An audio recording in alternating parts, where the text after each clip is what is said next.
Rolls Royce दुनिया की सबसे लग्जूरियस कार्स बनाती है और दुनिया के सबसे अमीर लोग एक रोल्स रॉयस ओन करने के सपने देखते हैं। लेकिन सरप्राइजिंगली इसी लग्जूरियस रोल्स रॉयस की शुरुआत एक ऐसे लड़के ने की थी जिसका पूरा बचपन गरीबी में चाइल्ड लेबर करते हुए निकला। कहानी की शुरुआत होती है 1863 में। इंग्लैंड के एक छोटे से गांव में जन्म होता है हेनरी रॉयस का। जब रॉयस केवल 4 साल के थे तभी उनके फादर का बिजनेस बर्बाद हो गया और पूरी फैमिली सड़क पे आ गई। लेकिन ये तो केवल प्रॉब्लम्स की शुरुआत थी। इसके बाद महज 9 साल की उम्र में रॉयस ने अपने फादर को हमेशा के लिए खो दिया, जिस कारण उनकी मदर को मेड का काम करना पड़ा और रॉयस न्यूज़पेपर डिलीवरी करने लगे। अब तक रॉयस का फ्यूचर डार्कनेस से भरा हुआ था, लेकिन 14 साल की उम्र में उनकी लाइफ में एक टर्निंग पॉइंट आया। उनकी एक आंट ने हेनरी में पोटेंशियल देखा। वो ग्रेट नॉर्दर्न रेलवे कंपनी में गई और वहां 20 पाउंड पर एनम देके रॉयस को एज एन अप्रेंटिस ज्वाइन करवा दिया। अगले 3 सालों में रॉयस ने दिन रात एक कर दिए। दर्जनों बुक्स पढ़ के और फैक्ट्री में प्रैक्टिकली काम करके कारपेंट्री,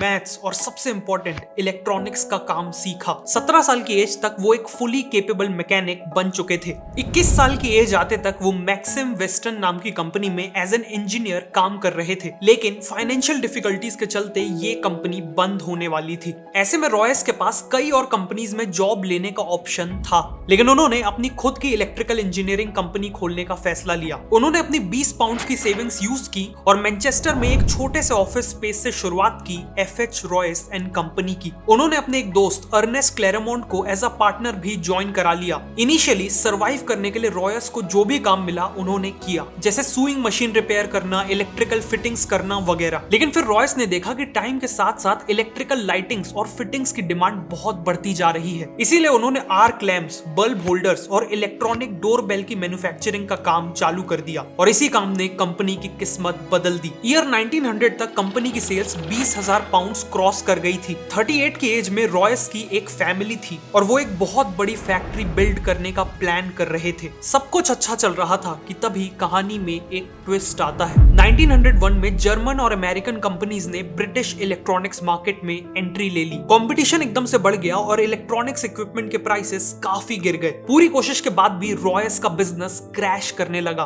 और इतनी मेहनत से बनाए हुए बिजनेस को फेल होते देख रॉयस की फिजिकल और मेंटल हेल्थ तेजी से खराब होने लगी। जब रॉयस ने डॉक्टर को कंसल्ट किया तो उन्हें एक सिंपल एडवाइस मिली। ठीक होने के लिए रॉयस को फ्रेश एयर में रहने की जरूरत थी। साथ में उन्हें एक कार खरीदने की सलाह दी गई ताकि वो अपनी बॉडी को बिना स्ट्रेन दिए ट्रैवल कर सके। रॉयस ने एक वेकेशन लेके खुद को ठीक किया और फिर डेकोविल नाम की एक फ्रेंच मेड कार भी खरीद ली। ये कार काफी आवाज करती थी, ब्रेक्स इनइफेक्टिव थे और ओवर हीटिंग जैसी प्रॉब्लम्स भी थी। हेनरी जैसे परफेक्शनिस्ट के लिए ये कार बिलो स्टैंडर्ड थी, इसीलिए उन्होंने डिसाइड किया कि वो इस कार में माइनर मॉडिफिकेशंस करेंगे। लेकिन जाने अनजाने उन्होंने कार को पूरी तरह ही रीडिजाइन कर डाला। ये रीडिजाइन कार ओरिजिनल डेकोविल कार से काफी सुपीरियर थी और यहीं से रॉयस को कॉन्फिडेंस आया कि वो अपनी खुद की कार्स बिल्ड कर सकते हैं और इवन कार्स का बिजनेस भी कर सकते हैं। उन्होंने एक छोटी सी टीम असेंबल की और अपनी नई कार को डिजाइन करना चालू कर दिया। सभी पार्ट्स की ड्राइंग्स बन जाने पर उन्हें वर्कशॉप में कास्टिंग के लिए भेज दिया गया। इवेंचुअली रॉयस की 10 हॉर्स पावर और 2 सिलेंडर्स वाली एक कार शेप लेने लगी और ऑलमोस्ट हर एस्पेक्ट जैसे क्वाइटनेस, लाइटनेस, ड्यूरेबिलिटी और रिलायबिलिटी में ये कार हर मौजूदा कार से बेटर थी। 1 अप्रैल 1904 को इसे सबसे पहले रोड टेस्ट किया गया और अपने पहले ही टेस्ट में इसने करीब 50 किलोमीटर का डिस्टेंस तय किया बिना किसी प्रॉब्लम के। रॉयस ने 2 और कार्स बनवाई सेम मॉडल की और इन्हें टेस्ट कर करके इंप्रूव करने लगे। अब उन्होंने वर्ल्ड क्लास कार्स तो बना ली थी, लेकिन वो अकेले ही इन कार्स को पूरी दुनिया तक पहुंचाने के केपेबल नहीं थे और ऐसे में एंट्री होती है कहानी के दूसरे हीरो की, चार्ल्स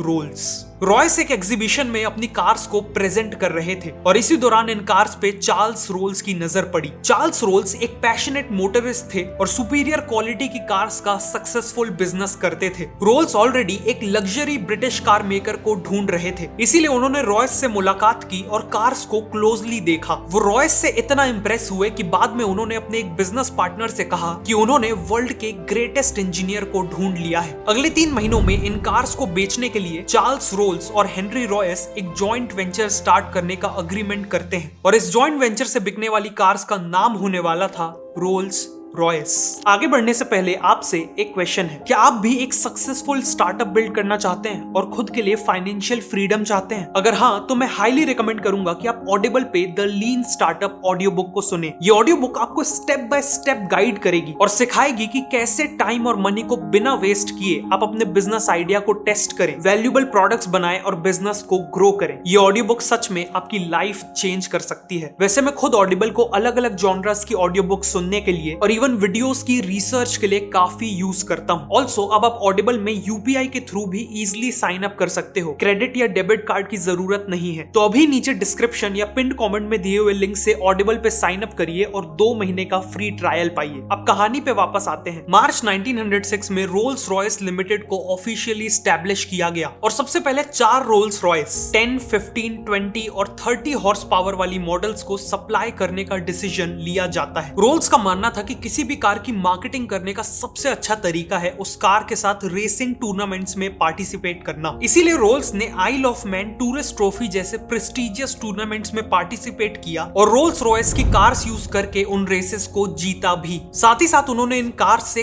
कई नए स्पीड रिकॉर्ड्स भी बनाए। इन सब से रोल्स रॉयस ऑलरेडी एक ग्रेट कार कंपनी की तरह एस्टैब्लिश हो चुकी थी, लेकिन अभी उनकी सबसे सक्सेसफुल कार का आना बाकी था। ईयर 1906 के एंड में रॉयस ने 40 और 50 हॉर्स पावर और 6 सिलेंडर्स के साथ एक मॉडल लॉन्च किया। इसकी बॉडी का कलर सिल्वर था और यह चलाने में बेहद स्मूथ और साइलेंट थी, बिल्कुल एक गोस्ट की तरह, और इसीलिए इसका नाम सिल्वर घोस्ट रखा गया। कार को मार्केट करने के लिए रोल्स ने 24,000 किलोमीटर का एक इंड्योरेंस टेस्ट प्लान किया, जिसमें सिल्वर घोस्ट को संडेज को छोड़कर 2.5 महीनों तक दिन और रात के लिए लगातार चलाया गया और 24,000 किलोमीटर का डिस्टेंस कवर किया गया। सिल्वर घोस्ट ने बिना किसी इशू के ये टेस्ट पास भी कर लिया। इसके अलावा रोल्स ने कई डेमोन्स्ट्रेशंस ऑर्गेनाइज किए जिसमें उन्होंने सिल्वर घोस्ट को विस्पर टेस्ट से गुजारा। इस टेस्ट में वो कार के बोनट के ऊपर एक कॉइन को बैलेंस करते हुए उसे बिना गिराए चलाते थे, जिससे प्रूव होता था कि ये कार एक्सट्रीमली स्मूथ है। इन्हीं स्ट्रेटजी से सिल्वर घोस्ट चारों तरफ best car in the world की तरह पॉपुलर हो गई और ये उस समय के किंग्स, क्वींस और इंडस्ट्री लीडर्स की फर्स्ट चॉइस बन गई। रोल्स और रॉयस की पार्टनरशिप का डिसीजन एक मास्टर स्ट्रोक साबित हुआ था। उन्हें हर तरफ से सक्सेस मिल रही थी कि तभी एक भयानक हादसा हो गया। कार्स के साथ साथ चार्ल्स रोल्स एविएशन के लिए भी काफी पैशनेट थे। 12 जुलाई 1910 को वो राइट फ्लायर नाम का प्लेन उड़ा रहे थे।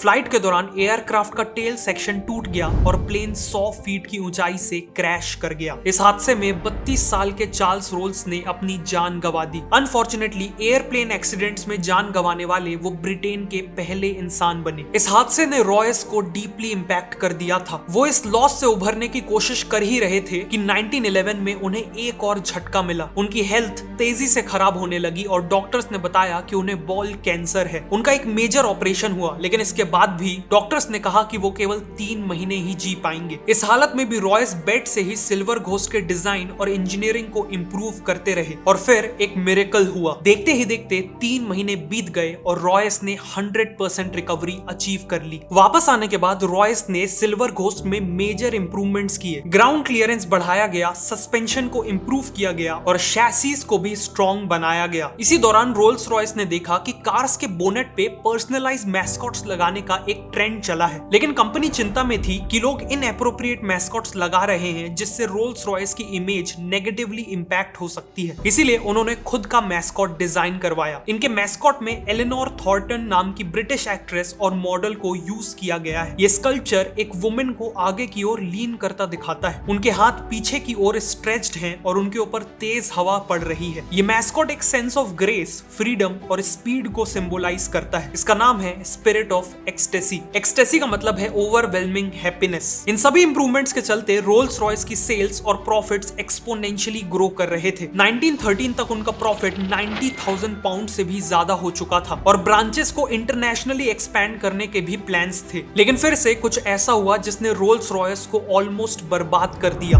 World war 1। 1914 में वर्ल्ड वॉर 1 की शुरुआत हुई, लेकिन रोल्स रॉयस इसके लिए तैयार नहीं थी। वॉर के कारण इकोनॉमी क्रैश हो गई, जिसका इंपैक्ट सबसे ज्यादा रोल्स रॉयस जैसी लग्जरी कार कंपनीज पे पड़ा। सेल्स क्रैश कर गई और कंपनी को एम्प्लॉयज को फायर करना पड़ा। सभी को लग रहा था कि रोल्स रॉयस वॉर को सरवाइव नहीं कर पाएगी, लेकिन रॉयस के दिमाग में कुछ और ही प्लान्स थे। रॉयस ने मिलिट्री अथॉरिटीज से मीटिंग की, जिसके बाद उन्हें रियलाइज हुआ कि वॉर में रिलायबल और हाई परफॉर्मेंस वाली गाड़ियों की सख्त जरूरत है। इसीलिए रोल्स रॉयस ने सिल्वर घोस्ट को मॉडिफाई करके एक आर्मर्ड कार में बदल दिया। कार की बॉडी में 8 मिलीमीटर मोटा आर्मर लगाया गया, एक रिवॉल्विंग टरेट भी लगाया गया जिसमें एक मशीन गन फिट की गई। इस कार को मिडिल ईस्ट के हार्श डेजर्ट रीजन्स में ऑपरेशंस कंडक्ट करने के लिए यूज किया गया, प्लस इनका यूज स्पाइंग मिशंस के लिए भी हुआ। ऑल्सो क्योंकि सिल्वर घोस्ट चलाने में काफी स्मूथ थी, वो किसी वुंडेड सोल्जर को कैरी करने के लिए भी बेस्ट व्हीकल थी। इसीलिए कई सिल्वर घोस्ट को वॉर एम्बुलेंसेस की तरह मॉडिफाई कर दिया गया। इनमें स्ट्रेचर्स, मेडिकल इक्विपमेंट्स और नर्सेस के लिए सफिशिएंट स्पेस बनाई गई और नाइट टाइम मिशंस के लिए इलेक्ट्रिक लाइटिंग्स फिट की गई। इन एम्बुलेंसेस ने हजारों जिंदगियां बचाई। फाइनली अपनी लग्जरी फीचर्स के कारण वॉर के दौरान रोल्स रॉयस कार्स को high ranking officers, diplomatic missions और किंग मैसेंजर्स के द्वारा भी यूज किया गया। मिलिट्री के साथ क्लोजली काम करते वक्त रोल्स रॉयस को रियलाइज हुआ कि ब्रिटिश एयरफोर्स अपने एयरप्लेन इंजन्स के लिए फ्रेंच कंपनीज पे हेवीली डिपेंडेंट थी और गवर्नमेंट डेस्परेटली चाहती थी कि कोई ब्रिटिश कंपनी ही उन्हें इंजन सप्लाई करे। इसी अपॉर्चुनिटी को देखते हुए रोल्स रॉयस ने एरो इंजन मैन्युफैक्चरिंग में एंट्री ले ली। रॉयस ने खुद एरो इंजन डिजाइन सीखा और 1915 में लॉन्च किया अपना पहला इंजन द ईगल। ये इंजन कंपटीशन के मुकाबले ज्यादा रिलायबल, लाइट और फ्यूल एफिशिएंट था। इसीलिए ब्रिटिश एयरफोर्स ने साल के एंड तक 500 ईगल इंजन्स का ऑर्डर दे दिया। लेकिन रॉयस यहाँ नहीं रुके, उन्होंने 1915 एंड में लाइट एयरक्राफ्ट के लिए हॉक इंजन बनाया। 1916 में ईगल का स्मॉलर वर्जन फैल्कन इंजन बनाया और 1918 में लार्ज और लॉन्ग रेंज एयरक्राफ्ट के लिए कॉन्डोर इंजन बनाया। इन इंजन्स के कारण ब्रिटेन को aerial combat, spying missions, anti submarine operations और बॉम्बिंग मिशंस, इन सभी में एक मेजर एडवांटेज मिला और यही उनकी जीत का एक इंपॉर्टेंट कारण बना। रोल्स रॉयस का एरो इंजन मैन्युफैक्चरिंग में एंट्री लेना एक ब्रिलियंट स्टेप साबित हुआ और आज भी हजारों कमर्शियल एयरक्राफ्ट्स और मिलिट्री एयरक्राफ्ट्स में रोल्स रॉयस के ही इंजन्स यूज किए जाते हैं। 1918 में वर्ल्ड वॉर 1 खत्म हो गई और अगले 15 साल रॉयस ने कार्स और एरो इंजन दोनों पे फोकस किया। उन्होंने एक स्मॉलर और चीपर कार लॉन्च की जिसका नाम था 20। अनफॉर्चुनेटली 20 की सेल्स ज्यादा इंप्रेसिव नहीं थी। 1925 तक लग्जरी कार मार्केट में बेंटली, डेल्मर और कैडिलैक जैसी ब्रांड्स के कारण कंपटीशन बहुत बढ़ गया था और रोल्स रॉयस को अपनी पोजीशन मेंटेन करने के लिए एक बोल्ड कार की जरूरत थी। इसीलिए उन्होंने सिल्वर घोस्ट को रिप्लेस करते हुए बेटर परफॉर्मेंस और 4 व्हील ब्रेक्स के साथ लॉन्च की द न्यू फैंटम। फैंटम काफी सक्सेसफुल हुई और इसने वापस से रोल्स रॉयस को लग्जरी कार मार्केट का किंग बना दिया। आगे चल के फैंटम 2 भी लॉन्च की गई जो इक्वली वेल रिसीव्ड थी। 1931 में रोल्स रॉयस ने बेंटली को अक्वायर कर लिया जो बैंकरप्ट होने वाली थी और इसके बाद रॉयस ने डिजाइन की एक और आइकॉनिक कार बेंटली 3.5 लीटर्स, जो रोल्स रॉयस और बेंटली इन दो ग्रेट ब्रांड्स का एक सक्सेसफुल ब्लेंड था। लेकिन अनफॉर्चुनेटली रॉयस कभी भी इस कार को अपनी आंखों से नहीं देख पाए। 22 अप्रैल 1933 को 70 साल के सर हेनरी रॉयस ने अपनी आखिरी सांसें ली कार के प्रोडक्शन से कुछ ही महीने पहले। सर हेनरी रॉयस की डेथ से लेकर आज तक रोल्स रॉयस ने कई अप्स एंड डाउन्स देखे। एक तरफ फैंटम 3, सिल्वर शैडो और घोस्ट जैसी आइकॉनिक कार्स लॉन्च की, तो वहीं दूसरी तरफ 1960s में फाइनेंशियल डिफिकल्टीज का सामना करना पड़ा जिस कारण उनके एविएशन और ऑटोमोबाइल बिजनेस को अलग अलग कर दिया गया और करंटली रोल्स रॉयस मोटर्स को BMW ओन करती है। लेकिन आज भी रोल्स रॉयस अपनी आइकॉनिक कार्स के कारण अल्टीमेट लग्जरी का ग्रेटेस्ट सिंबल है। एक रोल्स रॉयस को ओन करना एक ऐसी मास्टरपीस को ओन करने जैसा है जो रॉयस के परफेक्शन और रोल्स के करिश्मा को सिंबलाइज करती है। डोंट फॉरगेट कि अपना खुद का स्टार्टअप स्टार्ट करना है तो ऑडिबल पे the lean startup audio book को जरूर सुनना और ऑडिबल के 2 महीने के फ्री ट्रायल के लिए नीचे डिस्क्रिप्शन या पिन कमेंट में दिए हुए लिंक को यूज करना।